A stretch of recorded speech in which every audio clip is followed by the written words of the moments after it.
Hi hello ನಮಸ್ತೆ ಎಲ್ರಿಗೂ, ಹೇಗಿದ್ದೀರಾ? ಸೊ ಏನಪ್ಪ ಇವತ್ತಿನ ಸುದ್ದಿ ಅಂತ ಅಂದ್ಕೊಂಡ್ರ? ಸೊ ಇವತ್ತಿನ ಸುದ್ದಿ ನಮ್ಮ ಕೃಷ್ಣ ಮತ್ತು ಅರ್ಜುನನ ನಡುವೆ ನಡೆದಿದ್ದಂಥ ಒಂದು ಸಣ್ಣ ಮಾತುಕತೆ, ಓಕೆನಾ? ಸೊ ನಮ್ಮ ಅರ್ಜುನ ಶ್ರೀಕೃಷ್ಣ ಪರಮಾತ್ಮನಿಗೆ ಕೇಳ್ತಾನಂತೆ, ಏನಂತ? ಶ್ರೀಕೃಷ್ಣ ಪರಮಾತ್ಮ, ನೀನು ಈ ಗೋಡೆ ಮೇಲೆ ಒಂದು ಸಂದೇಶನ ಬರಿ. ಆ ಸಂದೇಶ ಯಾವ ಥರ ಇರಬೇಕು ಅಂತಂದರೆ, ತುಂಬ ದುಃಖದಲ್ಲಿದ್ದಾಗ ಅದನ್ನ ನೋಡಿದ ಕೂಡಲೇ ಖುಷಿ ಆಗಬೇಕು, ತುಂಬ ಖುಷಿಯಲ್ಲಿದ್ದಾಗ ಅದನ್ನ ನೋಡಿದ ಕೂಡಲೇ ದುಃಖ ಆಗಬೇಕು, ಅಂಥದ್ದೊಂದು ಸಂದೇಶನ ಬರಿ ಅಂತ ಹೇಳ್ತಾನಂತೆ. ಸೊ ಆವಾಗ ನಮ್ಮ ಶ್ರೀಕೃಷ್ಣ ಪರಮಾತ್ಮ ಮೊದಲೇ ಬುದ್ಧಿಶಾಲಿ, ಬರೀತಾನಂತೆ ಏನಂತ ಗೊತ್ತಾ? ಈ ಸಮಯ ಕಳೆದು ಹೋಗುತ್ತದೆ ಅಂತ. ಅದನ್ನು ಓದಿದ ಕೂಡಲೇ ಅರ್ಜುನನಿಗೆ ಒಂದು ಸೆಕೆಂಡ್ ಶಾಕ್ ಆಗುತ್ತಂತೆ, ಎಷ್ಟು ರಿಯಲಿಸ್ಟಿಕ್ ಆಗಿದೆ ಅಲ್ಲ ಅಂತ. ಹೌದು ಮತ್ತೆ. ಸೊ ನೀವು ತುಂಬ ಖುಷಿಯಿಂದ ಹೋಗಿ ಆ ಸಂದೇಶನ ಓದಿ ನೋಡಿ, ಈ ಸಮಯ ಕಳೆದು ಹೋಗುತ್ತದೆ ಅಂತಂದರೆ ಎಷ್ಟು ದುಃಖ ಆಗಬೇಡ.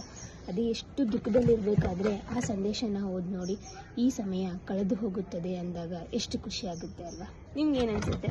ಮತ್ತೆ ಸಿಗೋಣ.